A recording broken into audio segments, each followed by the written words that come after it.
gari lako na ajali, iwe ni gari, iwe ni pikipiki, iwe ni baiskeli, itenge hivi vitu na maajali.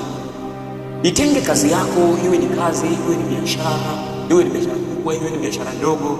Itenge dhidi ya mikosi, dhidi ya uchawi, dhidi ya vitu vyovyote ambavyo vitakavyoinuka ili kukuzuia na kurudisha nyuma. Nataka kuelekeza ili uweze kujitenga nazo. Kwa unatoka kila siku ukienda kazi, zote ziweze kuzitenga na mikosi mikosi za adui zitakazoinuka, kwa sababu mwanadamu kila wakati jinsi unavyokuwa unaishi, mikosi zinatokea za kila aina na kila majaribu za kila aina. Itenge gari lako, iwe ni gari, iwe ni baiskeli, iwe ni motorbike, zote zitenge na ajali.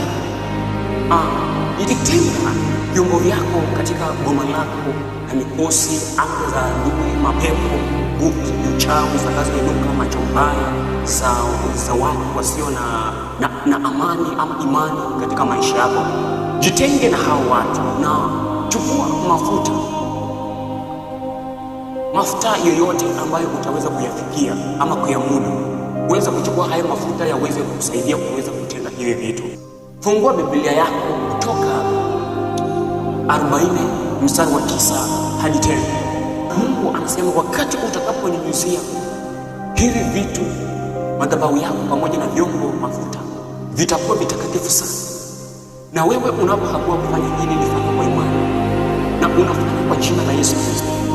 Kila chombo ambacho unakitumia unakitakasa kwa yale mafuta ambayo umeweza kuyaona, unakipaka kwa jina la Yesu Kristo na kusema iwe ni anga za mikosi, kama ni chombo ambacho kitakusafiri, unakipaka ukideclare usema kwamba kwa jina la Yesu Kristo kila mipango za ajali ambazo zimefanyika katika chombo hiki nitakachokitumia, ninatangaza kwa jina la Yesu Kristo haya mafuta ni upako kutoka mbinguni kwa nguvu za Yesu Kristo.